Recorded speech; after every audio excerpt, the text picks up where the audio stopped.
কৃষ্ণ কৃষ্ণ শুধু শ্রী কৃষ্ণ। সত্য তেতা দাপর কলি চারটে যুগ।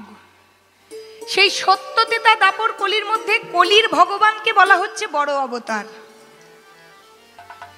সত্য যুগের ভগবানকে কিন্তু বড় বলা হলো না, ত্রেতা যুগের ভগবানকে কিন্তু বড় বলা হলো না, দাপরের ভগবানকে কিন্তু বড় বলা হলো না, বলা হলো কলির ভগবানকে বড়ই অবতার। কিন্তু কেন? সত্য যুগের ভগবান ছিলেন রাজা, ত্রেতা যুগের ভগবান ছিলেন রাজা, দাপরের ভগবান হলেন রাজা, কিন্তু কলির ভগবান কিন্তু রাজা নন মা। বড় কে হয়? এ জগতে যার টাকা আছে তার মান, যার টাকা নাই তার অসম্মান, পরিষ্কার কথায়। কিন্তু তিনটে যুগের ভগবান রাজা হলেন। আমার কলির ভগবান জন্ম নিলেন কাঙালিনী ভিকারিনী মায়ের গর্ভে। সেই ভিকারিনীর ছেলে হয়ে, কাঙালিনীর ছেলে হয়ে কেন বড় হলেন? কাঙালিনী ভিকারিনী যদি না হওয়া যায় মা, তবে কি ভগবানকে গর্ভে ধারণ করা যায়? ভক্ত হতে গেলেই তো কাঙাল হতে হবে। কাঙাল মানে কি রাজপ্রাসাদ ছেড়ে মাটিতে নেমে আসবে? না না, এই যে অহংকারের যে রাজপ্রাসাদটা আছে, সেই অহংকারের রাজপ্রাসাদটা যদি ত্যাগ করা যায় তবেই কিন্তু সে কাঙাল বা ভিখারি। আজকে ভগবান, কলির ভগবান বড়ই অবতার হয়েছে, তার একটাই কারণ বাবা, সেটা হচ্ছে ভক্তের চরণের ধুলো মাথায় করেছে। 18টি পুরাণ আপনারা সকলেই জানেন, আপনারা অভিজ্ঞ ভক্ত সকলে জানেন, আমাদের 18টি পুরাণ। 18টি পুরাণের মধ্যে শ্রেষ্ঠ পুরাণে বলা হচ্ছে ভক্ত পদ ধুলি আর ভক্ত পদ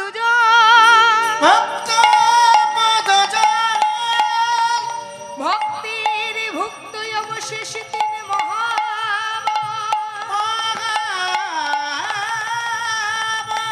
ভক্তের চরণ ধুলি, তাতে মোর স্নান কেলি তর্পণ মোর বৈষ্ণবের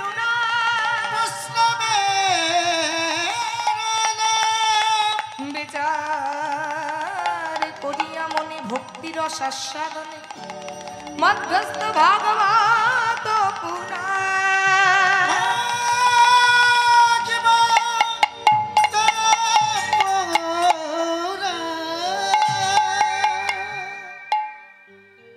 ভক্ত যদি হতে হয় মা, আজকে গৌরহরি বড় অবতার হয়েছে একটাই কারণ, সেটা হচ্ছে ভক্তের চরণ ধুলো মাথায় করেছে। যিনি পরম বৈষ্ণব তার চরণের ধুলো মাথায় করেছে বলে কিন্তু বড় হতে পেরেছে। যদি হতে পারো নিচু তবেই পাবে কিছু। একটা গাছ যখন ফলে ফলে পরিপূর্ণ হয়ে যায় বাবা, গাছটা কিন্তু নিচের দিকে হেলে যায়। আর যে গাছে ফল হয় না সেই গাছটা মাথার থারো দিয়ে ওপর দিকে ওঠে। তেমনি যদি হতে পারো নিচু, যদি নিচের দিকে তাকানো যায়, নিচু হওয়া যায়, তবে কিছু পাওয়া যায়। তাহলে আমাদের কলির ভগবান বড় হলো, তার একটাই কারণ ভক্তের চরণের ধুলো মাথায় করেছে। ভগবান যখন দাপর যুগে কৃষ্ণ ছিলেন, ভগবানের মনের বড় বাসনা হলো যে রাধারানী আমাকে কেমন ভালোবাসে। ঘটনাটা ছোট্ট করে শুনুন। ভগবান কৃষ্ণচন্দ্র আঁচল পেতে রাধারানীকে বললেন রাধে। ঠিক আঁচলটা পেতে দিলেন, রাধারানীর কাছে গিয়ে বলছে রাধে গো, এই জগতে যদি কেউ সব থেকে বেশি ভালোবাসে সেটা হচ্ছে তুমি। কারণ রাধারানীর প্রেম হচ্ছে শ্রেষ্ঠ প্রেম। আচ্ছা রাধে, তুমি যে আমাকে ভালোবাসো, সেই ভালোবেসে কতখানি সুখ পাও? তুমি যে আমাকে ভালোবাসো, তোমার ভালোবাসার মাধুর্য কতখানি? তুমি যে আমাকে ভালোবাসো, সেই ভালোবাসাটা কেমন ভালোবাসা বলতে পারো রাধে? রাধারানী বলছে আমার ভালোবাসাটা যদি অনুভব করতে হয় তবে তুমি ভগবান আর রাজা হয়ে থাকলে হবে না। তোমাকে আমার মতো কৃষ্ণ প্রেমের ভিখারি হতে হবে। হরি বল, হরি বল। পারবে? পারবে কৃষ্ণ? পারবে তুমি আমার মতো ভিখারি হতে? পারবে গোবিন্দ ভিখারি হই আমার মতো হা কৃষ্ণ বলে বলে জয় গৌর হরি বল, হরি বল। বলো পারবে? ভগবান বলছে পারবো। এবার যখনই পারবো বলেছে 18টা পুরাণকে দাঁড় করানো হয়েছে। পরপর 18টা পুরাণ দাঁড়িয়েছে। এবার 18টি পুরাণের মধ্যে শ্রেষ্ঠ পুরাণ হচ্ছে শ্রীমদ্ ভাগবত। ভাগবত বলছেন গোবিন্দ তুমি যদি রাধারানীর প্রেমের সুখটা অনুভব করতে চাও তবে রাধারানীর মতন তোমাকে ভক্ত হতে হবে। আর ভক্ত হতে যদি হয় তবে তোমাকে শ্রেষ্ঠ ভক্তের চরণের ধুলো মাথায় করতে হবে। হরি বল। ভগবানের জীবনে শ্রেষ্ঠ ভক্তকে শ্রীমতী রাধারানী। আর যেই না শ্রীমতী রাধারানীর শ্রেষ্ঠ ভক্তের ধুলো মাথায় করেছে, ভগবান কিন্তু রাজার আসন ত্যাগ করে চলে এসেছে কাঙালিনী ভিখারিনীর ঘরে। মাগো শুধুমাত্র ওই ধুলায় গড়াগড়ি যাবো বলে। আর রাধারানীকে কথা দিয়েছে, রাধে তোমার প্রেমের ঋণ আমি একদিন শোধ করে দেব, জানো রাধে। আচ্ছা বাবা আপনারা বলুন তো, আপনারা তো আমার বাবা, আপনারা আমার বাবার বয়সী। আমার বাবা যদি বেঁচে থাকতেন আজকে 53 বছর বয়স হতো বাবার। আপনারা তো আমার বাবার বয়সী।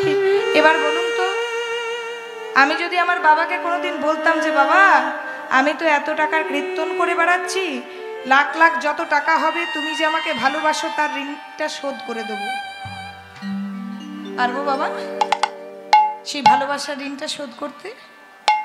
তেমনি ভগবান আমার সারা জীবন কাঁদতে থাকলো, ওগো রাধে গো, ওগো রাধে তোমার ভালোবাসার ঋণ আমি শোধ করব। পারবে? একজন ভক্তের ঋণ ভগবান পর্যন্ত শোধ করতে পেরেছে। ওগো রাধে তোমার প্রেমের ডালি মাথায় করে আমি সারা নদী আই ঘুরে বেড়াবো, আমি ধুলাই গড়াগড়ি দিয়ে হ কৃষ্ণ বলে কাঁদব, আরে তোমার এই প্রেমের ঋণ শোধ করব। ভগবান রাজা থেকে হয়েছেন ভক্ত এই কারণেই রাধারানীর প্রেমের ঋণ শোধ করার জন্য। কিন্তু সারাটা জীবন হা কৃষ্ণ বলে কেঁদে গেল মাগো, তাও কিন্তু রাধারানীর প্রেমের ঋণ নিঃশোধ হলো না। ভগবান সুদামার চরণ ধোয়া জল খাননি বাবা? সুদামা ছিল কাঙাল ভিখারি, সেই ভিখারি বন্ধুর চরণ ধোয়া জল সেবন করেছে। রাধারানীর চরণ ধৌত জল সেবন করেছিল ভগবান। ভগবান ভালোবাসেন তার পরম বৈষ্ণবকে, ভগবান ভালোবাসেন তার ভক্তকে। আজকে আমরা আস্বাদন করব এক পরম ভক্তের কথা বাবা, কিন্তু ভক্তের কথা যে আস্বাদন করব আগে সবাই জানবো যে ভক্ত কে, ভক্ত কাকে বলে, এই তত্ত্বটাকে জানবো। দিনের পর দিন রাত জেগে জেগে কীর্তন গাইছি মানে আমি বিরাট একটা ভক্ত হয়ে গেছি কি মা? কপালে তিলক নিয়েছি, গলায় মালা নিয়েছি, আমি তাহলে বিরাট একটা ভক্ত। ভগবানের চরণে আমি একজন বিরাট বড় ভক্ত। কোনোদিন হয়েছি বাবা? হতে পারবো না। এই জন্মে তো নয়, জন্মে জন্মেও নয়। ভক্ত কাকে বলছি? ভক্তের লক্ষণটা কি, ভক্তের কর্মটা কি, ভক্তের আচরণটা কি? আমি তিলক পরে আছি, গলায় মালা নিয়ে আছি মানে আমি একজন পরম ভক্ত, আর আমার পাশের বাড়ির বউটা জিন্স টপ পরছে বলে সে ভক্ত নয়, সেটা কিন্তু কখনোই না মা। খুব সাধারণভাবে যদি বিচার করেন, কপালে তিলক গলায় মালা নিয়ে বসে আছে মানে সে বড় ভক্ত, আর পাশে যে জিন্স প্যান্ট পরে বসে আছে সে ভক্ত নয়, এটা কিন্তু ভুল কথা। ভক্ত কিন্তু দেখাতে চেনা যায় না। আপনাদেরকে শাস্ত্র মতে আমি বিচার করে দেখে দিচ্ছি। একটা ভক্তের লক্ষণ থাকে 4টি, একটু ভালো করে শুনবেন না। একটা ভক্তের লক্ষণ থাকে চারটি। একটা হচ্ছে কপালে তিলক, দ্বিতীয় হচ্ছে গলায় তুলসীর মালা, তৃতীয় হচ্ছে পরনে ডোরকপিন বহির্বাস মানে হচ্ছে আমাদের যে গেরুয়া বসনটা পরে সেটা, আর আরেকটা হচ্ছে মাথায় টিকি বা শিখা, যেটাই বলবেন। তাহলে এই চারটে লক্ষণ যদি একজনের ভক্তের হয়, ভাগবতের দ্বাদশ স্কন্ধে দশম অধ্যায়ে আমাদের একখানি শ্লোক বলে দেওয়া হলো। বলছে নিম্নগানাং যথা গঙ্গা দেবতানাং অচ্যুত যথা বৈষ্ণবানাং যথা শম্ভ পুরাণানাং ইদং তথা। এই শ্লোকটা বুঝলেই আপনাদের কাছে সহজ হয়ে যাবে। বলছে নিম্নগানাং যথা গঙ্গা, আমাদের নদ বা নদী যেটাই বলবেন, নদ বা নদীর মধ্যে আমাজন হচ্ছে লম্বায় বড়, নীল হচ্ছে চওড়াই বড়, নীল নদ। তাহলে আমাজন যদি লম্বাই বড় হয়, নীল নদ যদি চওড়াই বড় হয়, গঙ্গার থেকেও কিন্তু বড়। কিন্তু বাবা গঙ্গার থেকে বড় হলেও গঙ্গা কিন্তু শ্রেষ্ঠ। কি বলেন? গঙ্গা তো শ্রেষ্ঠ। তাহলে কেন শ্রেষ্ঠ? লম্বাই বড় নদী আছে, চওড়াই বড় নদী আছে, কিন্তু গঙ্গা শ্রেষ্ঠ হলো কেন? না, গঙ্গার মাহাত্ম্যের জন্য হলো গঙ্গা শ্রেষ্ঠ। গঙ্গা সৃষ্টি ওই গোমুখ থেকে, আর ওই হিমালয়ের গোমুখ থেকে, ওগুলো কিন্তু আমাদের ভৌগোলিক দিক থেকে, শাস্ত্র দিক থেকে, কীর্তন মানে শাস্ত্র, পড়াশোনা, নাচ গান বাজনা, সুর লয় ছন্দ অভিনয় সমস্ত কিছু নিয়ে। গঙ্গা সৃষ্টি হচ্ছে নারায়ণের দক্ষিণ চরণ থেকে, মানে ডান চরণ থেকে। গঙ্গার বিশ্রাম স্থল হচ্ছে ব্রহ্মার কমণ্ডলতে, আর গঙ্গার মিলন স্থল হচ্ছে মহাদেবের জটাতে। ভগীরথ তো গঙ্গাকে এনেছিলেন, কিন্তু গঙ্গাটা সৃষ্টি না হলে আনবেন কি করে? গঙ্গা সৃষ্টি হয়েছে তারপর কিন্তু এনেছে, আর সৃষ্টিটা করেছেন কিন্তু দেবশ্রী নারদ। নারদকে চেনেন তো? আমার নারদকে চেনেন? নারদকে বলা হয় না লাগান ভাজানে দেবতা? কিন্তু নারায়ণেরও কিছু কর্ম আছে, ভালো কর্ম, ইতিহাসের বুকে ভালো ভালো জায়গায় নাম আছে। নারদ মুনির জন্য কিন্তু গঙ্গা সৃষ্টি হয়েছিল। ওই বিষ্ণুর চরণ থেকে, অর্থাৎ বিষ্ণুর শরীরের ঘাম থেকে গঙ্গা সৃষ্টি। তার জন্য হচ্ছে গঙ্গা শ্রেষ্ঠ। দেবতানাং অচ্যুত যথা, দেবতাদের মধ্যে অচ্যুত মানে যারা ব্রাহ্মণ তারা বলবেন, অচ্যুত মানে নারায়ণকে বলা হয়। দেবতাদের মধ্যে নারায়ণ শ্রেষ্ঠ। আর বৈষ্ণবানাং যথা শম্ভু, বৈষ্ণবদের মধ্যে শম্ভু শ্রেষ্ঠ। শম্ভু মানে কোন ঠাকুর বাবা জানা আছে? মহাদেব। আর স্বয়ম্ভু মানে এক কি করে হয়? আমি বলছি শম্ভু মানে মহাদেব, আর স্বয়ম্ভু মানে মাঝে যখনই অন্তস্থ পড়ে গেল। শম্ভু মানে শিব ঠাকুর, আর স্বয়ম্ভু মানে হচ্ছে ব্রহ্মা। মনে রাখবেন, স্বয়ম্ভু মানে ব্রহ্মা, আর শম্ভু মানে শিব ঠাকুর। এবার লক্ষ্য করুন, বৈষ্ণবদের মধ্যে শ্রেষ্ঠ হচ্ছে শিব ঠাকুর। শিব ঠাকুরকে দেখেছেন? ও মা, দেখেছেন শিব ঠাকুরকে? বৈষ্ণবদের লক্ষণ যদি, মানে বৈষ্ণবদের সাজ যদি কপালে তিলক হয়, আমরা যে তিলকটা অঙ্কন করি এটাকে বলা হয় অর্ধকুণ্ডক তিলক। আচ্ছা, শিব ঠাকুর যদি শ্রেষ্ঠ বৈষ্ণব হয়, শিব ঠাকুরের কপালে কোন তিলক থাকে? মেলান, আপনারা মিলিয়ে যান। আমি বলেছি শাস্ত্র দিকে বিচার করে দেখাবো। শিব ঠাকুরের কপালে থাকে আমাদের মতো তিলক। কোন তিলক? ত্রিকুণ্ডক তিলক। আচ্ছা, বৈষ্ণব বা ভক্তের লক্ষণ যদি গলায় তুলসীর মালা হয়, শিব ঠাকুরের গলায় তুলসীর মালা আছে? হাড়ের মালা, রুদ্রাক্ষের মালা, কিন্তু শিব ঠাকুর শ্রেষ্ঠ বৈষ্ণব। বৈষ্ণবের লক্ষণ যদি পরনে ডোর কবিন মানে গেরুয়া বসন হয়, শিব ঠাকুর গেরুয়া বসন পরে বসে থাকে? কি বলুন, আপনারাই বলুন। বাঘ চাল। আচ্ছা, আবার বলুন, বৈষ্ণবের লক্ষণ যদি টিকি, টিকি মানে শিখা, শিব ঠাকুরের টিকি আছে? কি আছে? পা পর্যন্ত জটা আছে। তাহলে মিলেছে? আপনি বলুন, চারটে লক্ষণই মিলল। তাহলে সাজে বৈষ্ণব হলে হবে না। বলছে আভরণী বৈষ্ণব হইও না, আচরণী বৈষ্ণব হও। আচরণটা বৈষ্ণবের মতো করো। কিন্তু বলে রাখি বাবা, আমরা যে তিলক কাটি, গলায় মালা নিই, তবে কি এটি ভুল সিদ্ধান্ত? না, না, কখনোই না। কলিযুগের মানুষের জন্য এটা দরকার আছে। কারণ কলিযুগের মানুষের ওই বাগানের চারিপাশে 6টা পশু ঘোরাফেরা করছে। কাম, ক্রোধ, লোভ, মোহ, মদ, মাশ্চর্য।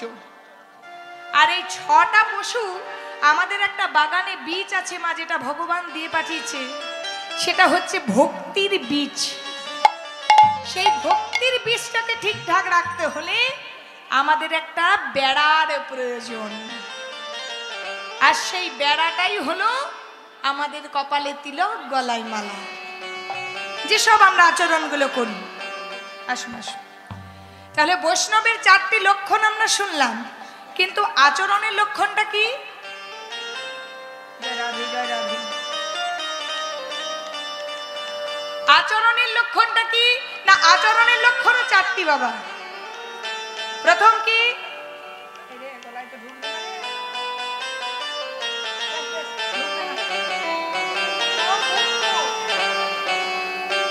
জয় রাধে, জয় রাধে, জয় রাধে। খুব সুন্দর। এরপর বৈষ্ণবের তাহলে আচরণের লক্ষণটা কি? 4টে হচ্ছে। প্রথম হচ্ছে ত্রিনাদপি সুনিচেনা তরুরিব সহিষ্ণুনা অমানিনা মানে দেনা কীর্তনীয় সদা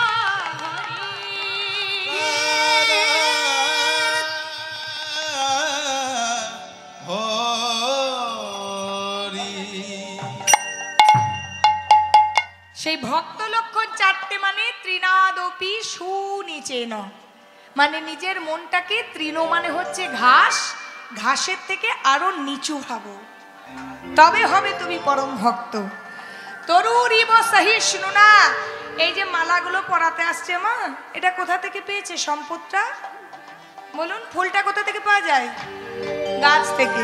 তাহলে তরু মানে হচ্ছে গাছ, গাছের মতো হবে সহ্য ক্ষমতা, অর্থাৎ বৃক্ষকে কাটিলে যেমন না করে বলয়, শুকায়া মইলেও কারু পানি না মাগয়ে, যে যা মাগয়ে তারে দেয় আপন ধন, ধর্ম বৃষ্টি সহে অন্যায় করই রক্ষণ। বৃক্ষর কাছে যা চাইবেন তাই পাবেন, অথচ বৃক্ষ দাঁড়িয়ে দাঁড়িয়ে রোদ, বৃষ্টি, ঝড়, বজ্রাঘাত সব কিছু কষ্ট ভোগ করছে, কিন্তু কোনো প্রতিবাদ করে না। সেরকম হবে প্রত্যেকটা মানুষের মন। অমানি না মানে দে না, অর্থাৎ যাদেরকে কেউ মান সম্মান দেয় না তাদেরকে মান সম্মান দিতে হবে। আর সর্বশেষে ভক্তের লক্ষণ বলছে কীর্তনিয়া সদা হরি। এতক্ষণ যা বোঝালাম বুঝেছেন ভালো, না বুঝেছেন তাও ভালো। এই শেষেরটুকু অন্তত বুঝুন, যেজন ভগবানকে ভালোবাসে, যেজন পরম বৈষ্ণব হয়, যেজন পরম ভক্ত হয়, যার জন্য ভগবান গোলক থেকে আমার এই পৃথিবীর মাটিতে নেমে এলেন, একবার কীর্তনটা গাইতে বলছেন। তাই গৌর হরি বল, হরি বল। আজকে ভগবান গৌর হরিকে চরণধুলি মাথায় নিয়েছেন। ভগবান কৃষ্ণকে 18টি পুরাণের মধ্যে শ্রেষ্ঠ পুরাণ বলেছেন যে ভক্তের চরণধুলি মাথায় নিলেই তুমি ভক্ত হবে। তাহলে 18টি পুরাণ, 18টি পুরাণের নাম জানেন কেউ? 18টি পুরাণের নামগুলো বলি, যদি মাঝে ভুলে যাই আমার কিন্তু দোষ নেই, ভুলে যেতেও পারি। 18টার নাম তো যাই হোক একটু মনে করে শুনবেন। 18টি পুরাণের মধ্যে শ্রেষ্ঠ হচ্ছে ভাগবত। কিন্তু 18টি পুরাণটা কি? আমাদের তো সনাতন ধর্ম, আমরা হিন্দু, সনাতন ধর্ম, কিন্তু সত্যি বলতে খুব লজ্জা যে দেখবেন যারা মুসলমান হয়, ইসলাম ধর্মী, ছোট্ট ছোট্ট বাচ্চাগুলোকে যদি বলেন না যে বাবা তুমি কোরআন পড়ো, দেখবেন বলে হ্যাঁ। যদি কেউ কোরআন না পড়ে সে কিন্তু মুসলমান নয়, কিন্তু আমাদের যদি কেউ গীতা না পড়ে সে হিন্দু নয়, এমন কোনো কথা আছে? এটা খেয়াল করবেন। আমাদের বাড়ির 90% বাচ্চারা গীতা পড়ে না। বাচ্চা কেন, ছেলে মেয়ে বয়স কেউ পড়ে না, কিন্তু কোরআন যদি কেউ না পড়ে তাহলে কিন্তু মুসলমান না। সনাতন ধর্মটাকে আমাদেরকে ঠিক রাখতে হবে।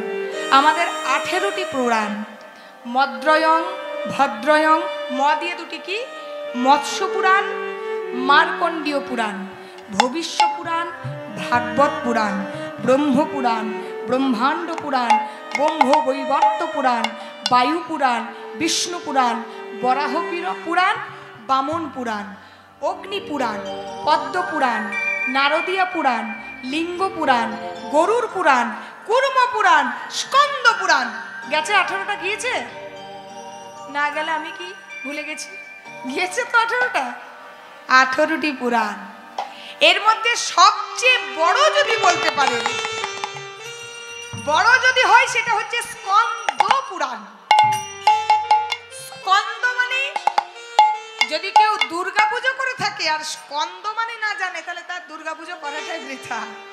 স্কন্দ মানে কার্তিক, আর স্কন্ধ মানে হচ্ছে কাঁধ। স্কন্দ পুরাণ মানে কার্তিকের মুখ নিঃসৃত বাণী যে পুরাণ, সেটা হচ্ছে স্কন্দ পুরাণ। স্কন্দ পুরাণ কিন্তু সবচেয়ে বড় পুরাণ, কিন্তু শ্রেষ্ঠ হচ্ছে আমাদের ভাগবত। বড় হলেই যে শ্রেষ্ঠ হয়, ক্লাসে যে লম্বা হয় সে কি ফার্স্ট হয়? না ক্লাসে যে দেখতে সুন্দর হয় সে ফার্স্ট হয়? তার কোয়ালিটিতে ফার্স্ট হয়, তার লেখার যোগ্যতাতে ফার্স্ট হবে, বলার যোগ্যতাতে ফার্স্ট হবে। হ্যাঁ, ঠিক তেমনি ভাগবত হচ্ছে আমাদের শ্রেষ্ঠ। আর সেই ভাগবত বলেছেন, ভগবান তুমি একটাবার ভক্তের চরণের ধুলো নাও, তাহলে তুমি উদ্ধার হয়ে যাবে। তাই গৌর হরিবল হরিবল। তাহলে ভগবানকে ভক্তের চরণের ধুলি নেওয়ার জন্য গোলক থেকে আসতে হয়েছিল আমাদের মাটিতে, বেশি দূর নয়, নবদ্বীপে। তাহলে ভগবান যখন ভক্তের চরণের ধুলো নিয়েছে, ভক্তের চরণের ধুলো নিয়ে ভগবানের কি কি লাভ হয়েছে বলুন তো? ওই বাঁকা থেকে হয়েছে সোজা, হয়েছে না? ভক্তের চরণের ধুলো মাথায় নিয়ে ভগবান দেখুন বাঁকা থেকে হয়ে গেছে সোজা, কালো থেকে হয়ে গেছে ফর্সা। আচ্ছা, এবার মূর্খ থেকে হয়েছে কি পণ্ডিত। কৃষ্ণ মূর্খ ছিল না, গরু চড়ি বেড়াতো তো, তাহলে ভক্তের চরণের ধুলো মাথায় নিয়ে কি হলো? পণ্ডিত, নিমাই পণ্ডিত হলো, হলো না? তাহলে 3টে লাভবান হলো ভগবান আমার। নিতাই গৌর হরিবল হরিবল। এতক্ষণ শুনলাম ভক্ত কাকে বলে, কিন্তু ভগবান আমার নাম দিচ্ছেন কাদের? যবনেও নাচে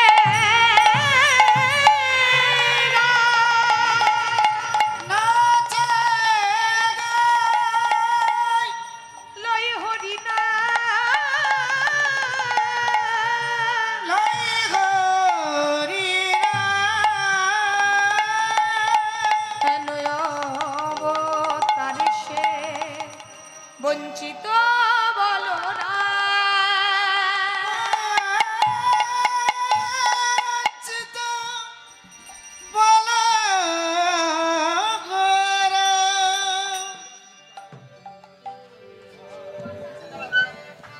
জয় নিতাই, জয় রাধেশ্যাম, হরে কৃষ্ণ।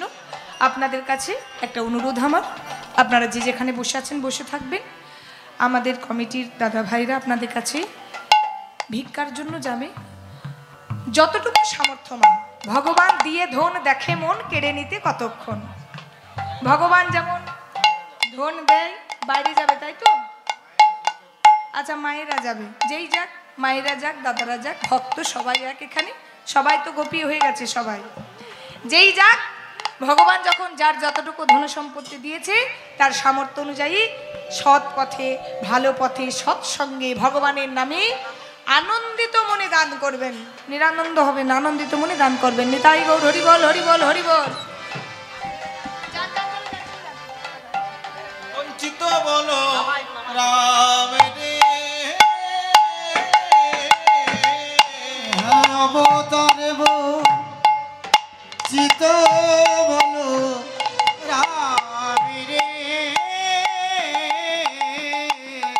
বঞ্চিত বলো, বঞ্চিত বলো রাম রে, অবতার বঞ্চিত বলো রাম রে,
যার জন্য ভগবান এসেছেন সবাই মিলে ধরলো রাধে রাধে আসুন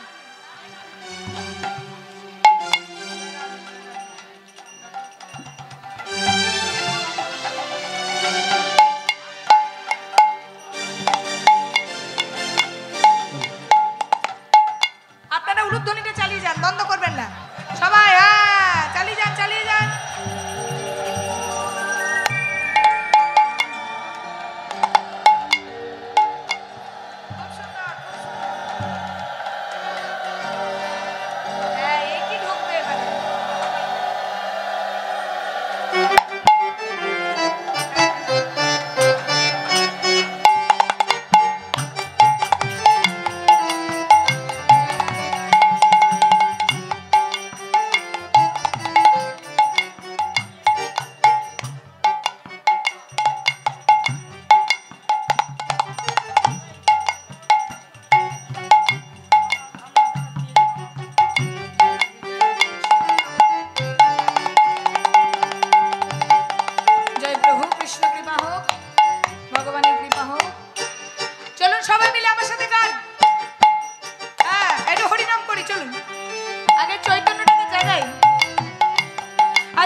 আচ্ছা মা, বৃষ্টি হচ্ছে? বৃষ্টি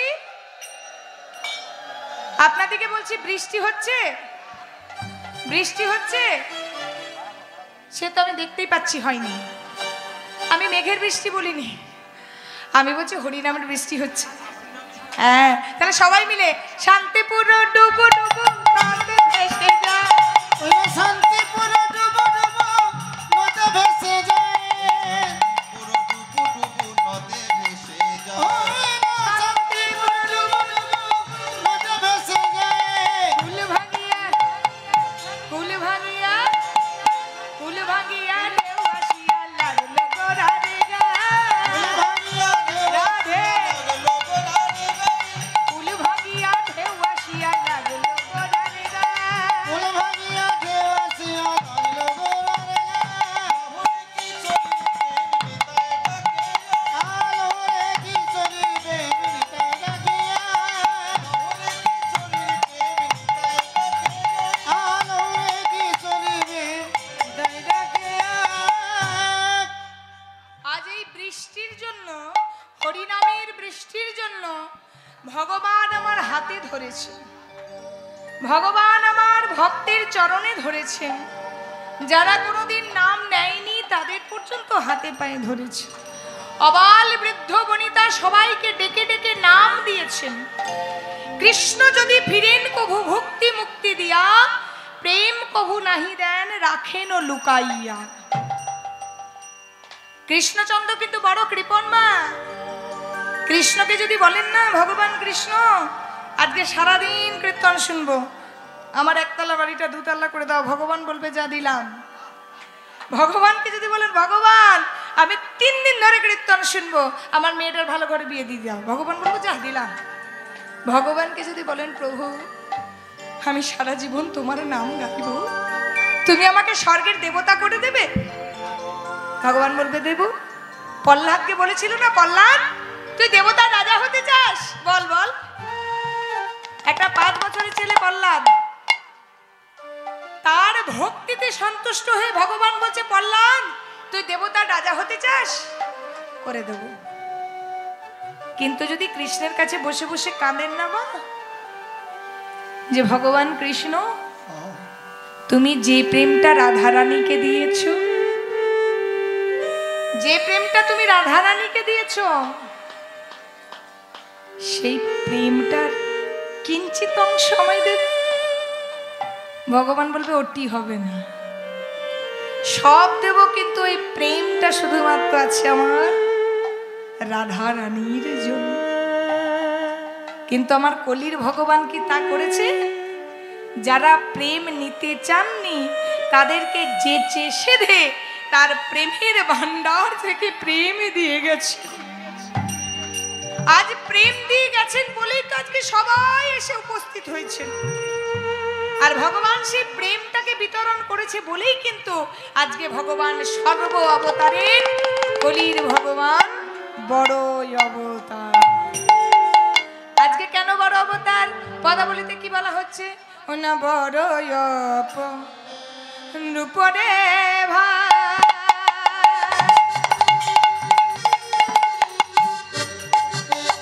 আমারে বোনা চাঁদের লীলা বড়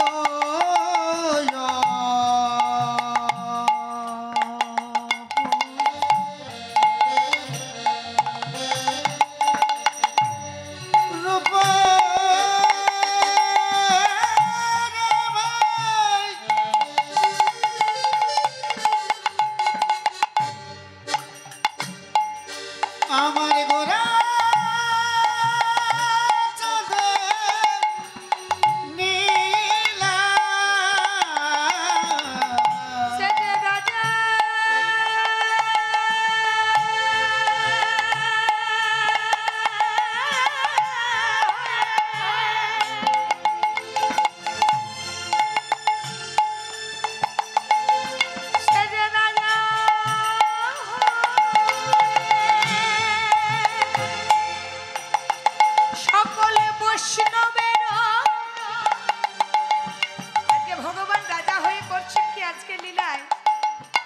আজ সকল ভক্তের চরণ ধুলা ভগবান মাথায় নিচ্ছে।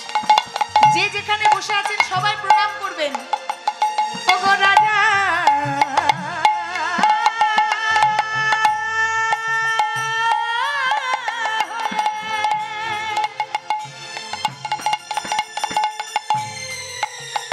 সকল বৈষ্ণবের চরণ ধুলি নীলা যে রাজা হৃদয় গৌর হরি বল হরি বল। সকল বৈষ্ণবের চরণ